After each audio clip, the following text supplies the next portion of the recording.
Yeah, welcome back to Atreyu News. Hispanic builder wants to build Trump's wall, and he's not the only one. And that is just hilarious. Mario Burgos is one of more than 60 Hispanic-owned businesses that have registered to help build the wall.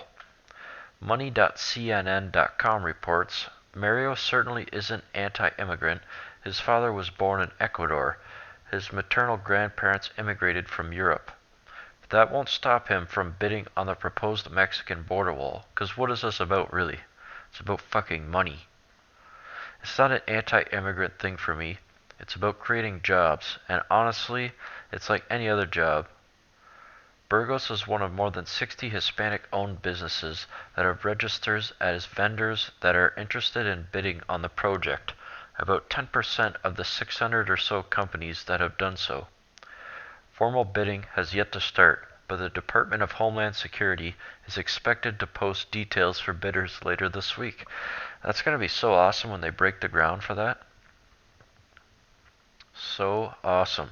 And think about the amount of money and work. Someone could basically work on that wall and potentially retire when it's all completed if they do it right. American hands and American power. And if Mexico would help too, then, all the more. Perhaps that'll be the agreement between the two countries. Both countries get to work on it. Money for all. A real project, real money. Breaking. CNN's fake narrative just crumbled as the truth is revealed, and it's bad, folks. The entire narrative that was pushed by an extremely edited independent documentary on Michael Brown's run in the convenience store has just been debunked by actual video footage. The narrative that CNN ran with and caused a night of riots and violence has just been shattered. Now, why blacks even look at CNN is beyond me. I know there's enough foolish whites that do it. I don't understand why blacks overwhelmingly watch this crazy shit. Put it back down, right there, and his hands are empty. Okay, and he puts his hands behind his back. It's back up on the counter. Now, we can't see it because this guy's in front of it. Putting the stuff into the bag. There we go. Now this is the part you saw, just this little snippet right here in the documentary, putting the cigarillos in the bag. And then we cut away we never see the remainder of this. Okay? And I'm just going to kind of let this run. Look here, he's like, now he's at the register, pay me. Okay? You're going to see him kind of go, you're going to see him say, get the heck out of my store. I'm not taking that. See, get out of my store. I'm not doing that. No, okay? It's not going to happen. You're going to see Michael Brown. Now, he gets frustrated. Bam, he walks away. Okay? Nothing was exchanged. He didn't pay for the merchandise. He was angry. And now, watch. He's going to say something, and everyone's going to turn and look to him because he says, hey, bring the stuff back. See? Hey, bring the stuff back. And this guy right here just told him to bring it back. He comes back. He puts it on the counter, and it's at this point that he then grabs the pot back from the counter. Okay? Now, they're going to argue about this for a little longer.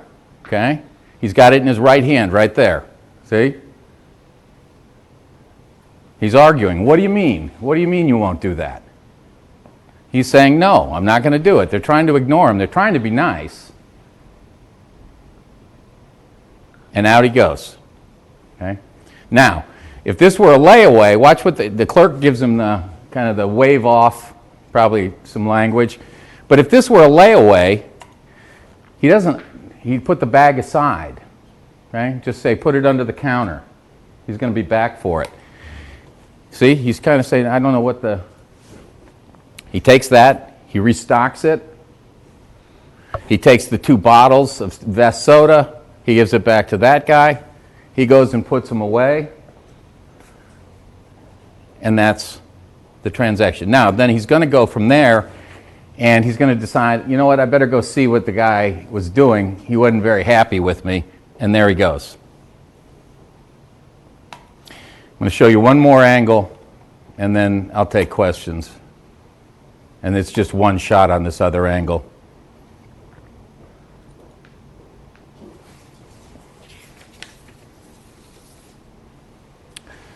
At 1632, you see Michael Brown leave. And you can see him, he's going to be carrying the paper in one hand and the pot in the other hand. He's going to switch him into one hand so he can use the hand to open the door.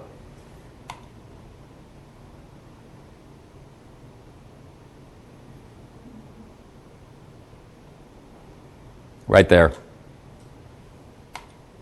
And then he uses that hand to open the door, and they were both in his left hand.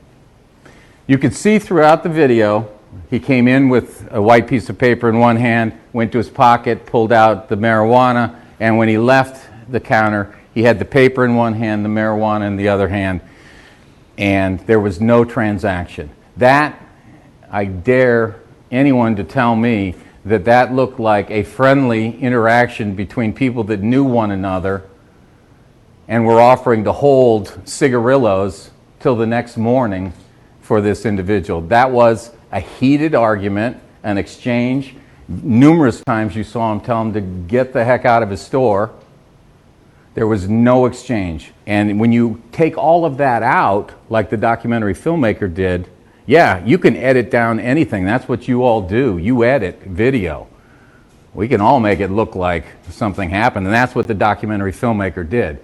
In fact, when you watch this all the way through, you realize that it was a much different story and nothing occurred. So, again, why the documentary filmmaker chose to do this, I have no idea. But I have a pretty good idea why they did it. Because they're trying to stir up a racial divide to promote their ideology. And it always happens. You see it across the world of divide and conquer. Oldest playbook in the book. Wow, dozens of underage voters cast ballots in Wisconsin illegally. Dozens of 17-year-olds voted illegally in the Wisconsin primary. WashingtonExaminer.com reports dozens of 17-year-olds voted illegally in the 2016 Wisconsin primary, according to a new state report. According to a report by the Wisconsin Elections Commission, the individuals incorrectly thought they could cast ballots in the primary if they turned 18 before the November election. Texas Senator Ted Cruz won the Republican primary in Wisconsin, and Vermont Senator Bernie Sanders won the Democratic primary. President Trump won the state in November for the first time for a GOP presidential candidate since 1984. Nothing short of impressive. The commission found at least 60 cases of 17-year-olds voting in the April primary in 29 counties. The report did not track who the individuals voted for, and it found no instances in underage voters casting ballots in the general election. Well, I would suggest that they look a little harder, because voter fraud runs rampant and it stinks.